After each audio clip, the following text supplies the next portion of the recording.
It's Wednesday, and you know what that means. It's time for the latest live weekly event from Test Drive Unlimited, Solar Crown, and it's the week of the Racing Car Club, this valid up until the 16th of April.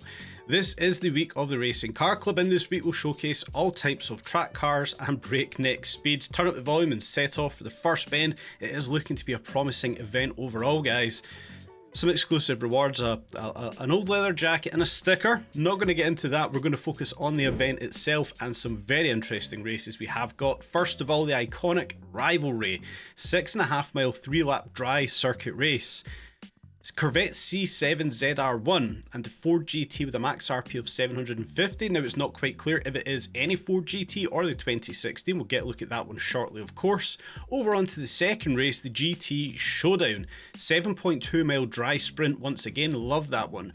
In a Ford supercar with a max RP of 730, so maybe a bit more of a tighter category there, but it looks to be a good race. And then lastly, that time travelling race, a 2.8 mile 4-lap stormy classic car circuit race with a max RP of 580, max year build of 1980.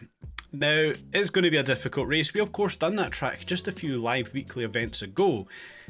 It's going to be a difficult one. I think it's going to be the less favoured race that we've got here on Hong Kong for the live weekly events, but overall I think it's still looking to be quite a good one, and we'll take on the challenge as it does come along. But of course, we get to come back into the Ford GT, kind of coming off the back of yesterday's video when I spoke all about the Mercedes AMG GTR. This is another one of my favourite cars in game, and you can probably see a bit of a sequence here. GT cars, I absolutely love them for the obvious reason. They're absolutely fantastic. The Ford GT 2016 variant sounds epic, looks epic, handles fantastically, and I'm absolutely delighted that I'm getting back into it for this week's live weekly events. Now, we've maybe came onto the wrong side of the road here, but we'll be able to get into the race one way or another. The iconic Rivalry race, the C7ZR1 Corvette against the Ford GT. We're going to be using that very car, the 2016 variant of the Ford GT. I haven't actually built the car for the race. I did use the auto PR, so it's going to be interesting to see if we can just come in here. Can we be competitive? Can we win a race without tuning the car to where it needs to be? I've literally just came in with the stock car, pushed auto RP, and we'll see what we're like. Launching off the line, the Ford GT, as always, is fantastic off the line. I did remember to turn off traction control from yesterday's video, so we are coming in into the car the way I want it to be. No traction control. Yeah, maybe I would rather tune the car, but that's something we're going to come back to in later videos.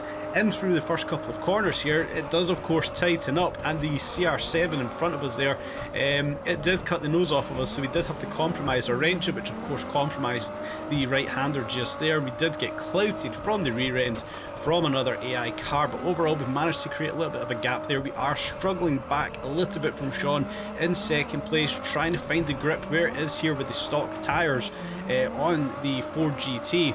But we're managing to get traction where we need to get it. We're managing to get in and out of the corners relatively well. It does look like that Corvette has got a lot of power behind it, so that may be a car I actually come back and try out, because it is not a car I've used in game so far. I've used the ZL one, but I've not used that particular Corvette ahead of us. I think I'm going to try that out in another video, guys.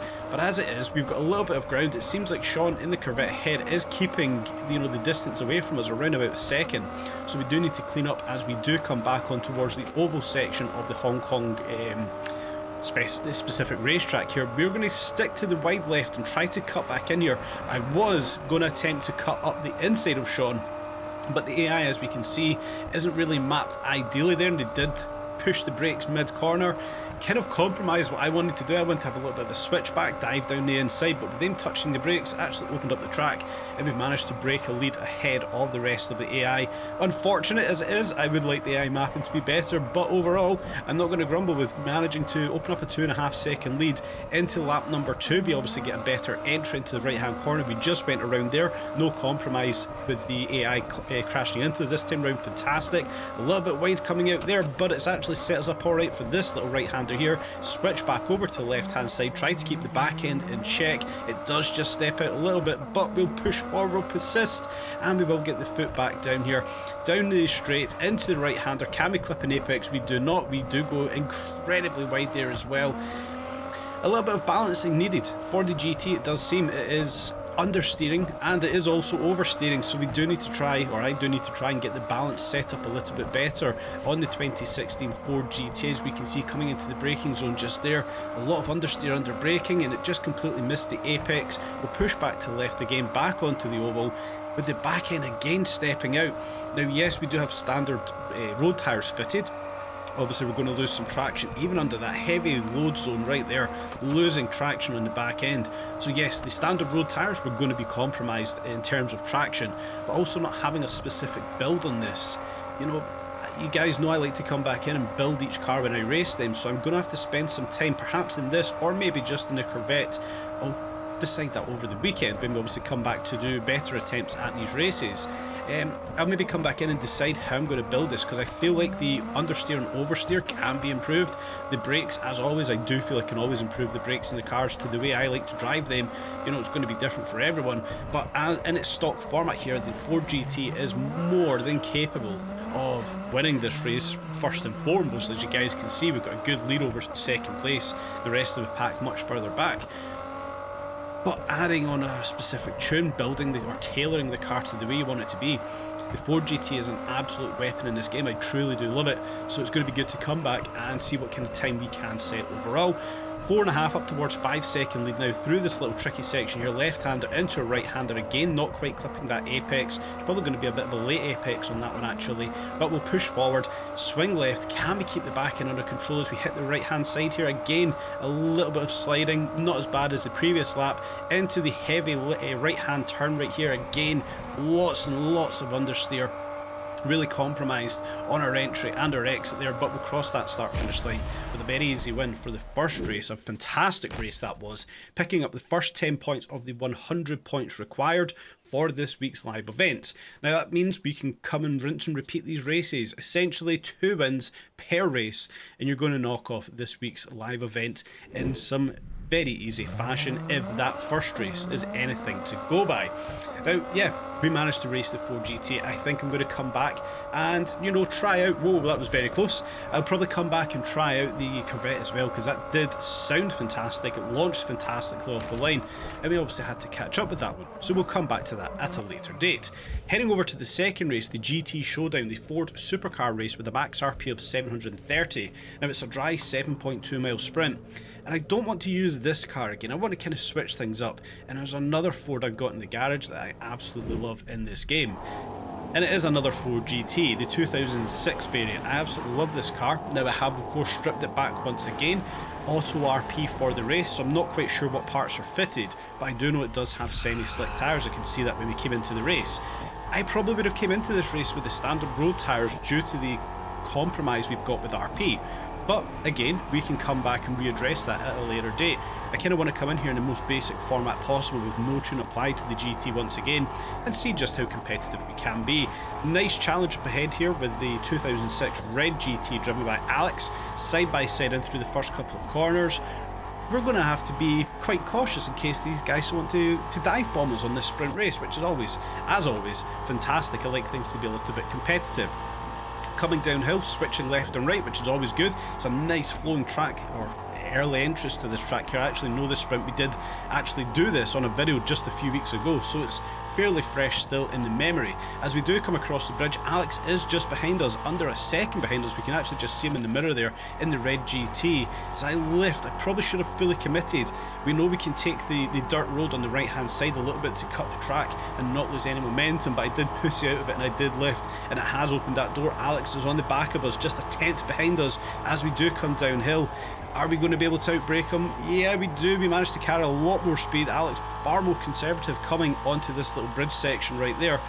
And we've actually pulled out a 2-second lead just in such a short space of time, which is always fantastic.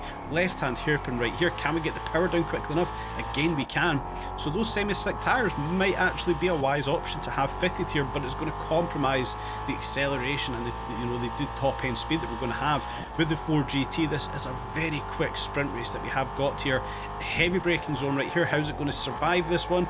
Brakes are absolutely fantastic on this car. Probably one of my more favoured cars for the way the brakes are set up from stock in game. So coming into that right hand, left hand chicane we had just there, the brakes were absolutely on point, absolutely no complaints right there. Push back uphill, it is a little bit uphill rather, round the right hander, managing to hold the throttle flat to the floor, carry as much speed as we possibly can, into the left hand, right hand kink just here, a little step out of the back end, but again, a little bit of tuning, we'll be able to get rid of that very easily. This car is genuinely a fantastic car in game. If you haven't tried it already, I would obviously encourage you guys to try the 2006 Ford GT. We've got a huge lead already though, 56% the way through this sprint, round the big left-hander, we're up to 4 seconds now. Yeah, I say huge, but considering in a stock car, quite happy with the 4-second lead that we have got so far. As we do come downhill through this little section, guys, left hand, right hand, it's just such a flowing part of the sprint that we've got here. It is genuinely fantastic, and it does feel like the devs have understood the process. I kind of titled the thumbnail here that things have changed. And we look at the size of the races that we've got here, 7.2 mile, 4.8 mile, circuit races, and etc. The devs kind of understand, in my opinion now, what we're looking for with these live weekly events. Yes, some of the very short, quick races are great, but these longer ones are taking 4 or 5 minutes every attempt. That's exactly what I personally want to see. I would assume many of you guys want to see longer races in the game as well. So yeah, would I say things have changed? It does feel like there has been a little bit of a change recently with the live weekly events. Of course, last week with the 570S McLaren, fantastic races we did have.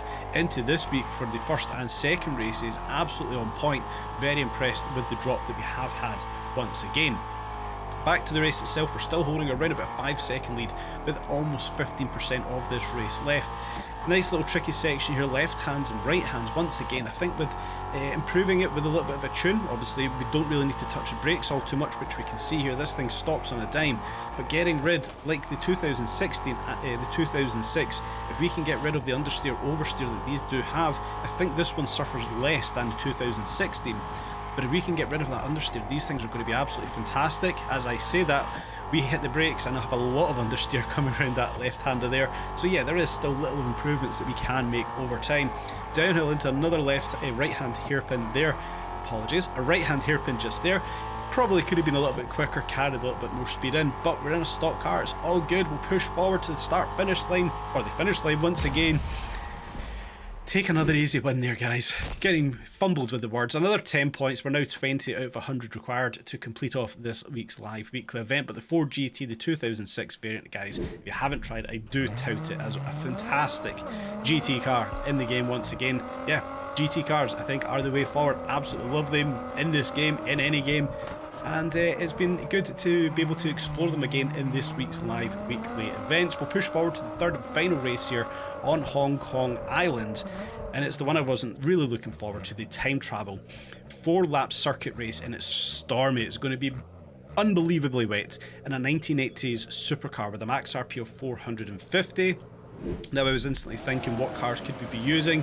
Then we realised how small that category is, and I'm going to jump back into a car from a few weekly live events ago, and it's the AC427. I've still done nothing to this car, no upgrades, no nothing. But one thing I have done, I have put traction control on. It is around about 50%.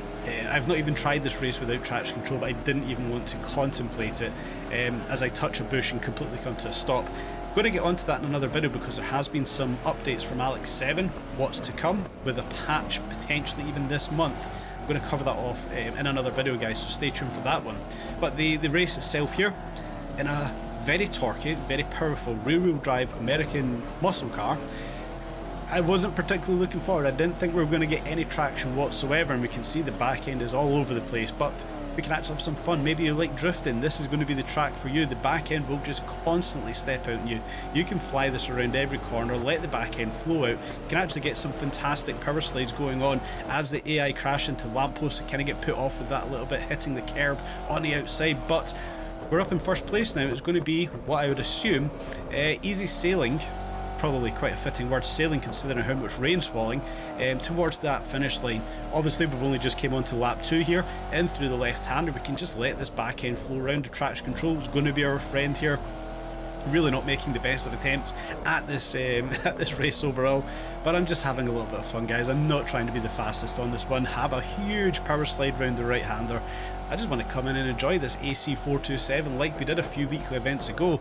I actually quite enjoyed this car in its stock format, and it brought the new ideas here for the weekly events come in a stock format, and it was because of this car.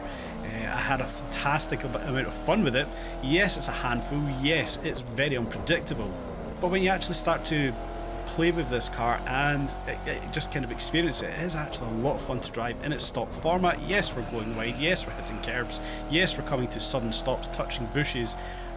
But when you actually come into the driving of this huge power slide round the right hand corner we've just had there, sometimes you just have to take a step back, guys, and enjoy what we actually have in front of us. And I have thoroughly enjoyed this race so far. I was genuinely not looking forward to it. I thought it was just going to be one I wanted to do, push to the side, never revisit. It may still be the case, but actually being on the race itself, I've honestly had a lot of fun. We're not fast, we're not clean, we're not making the best of attempts, but we can come in, throw the back end out on the 427 and just have a huge power slide and enjoy that race.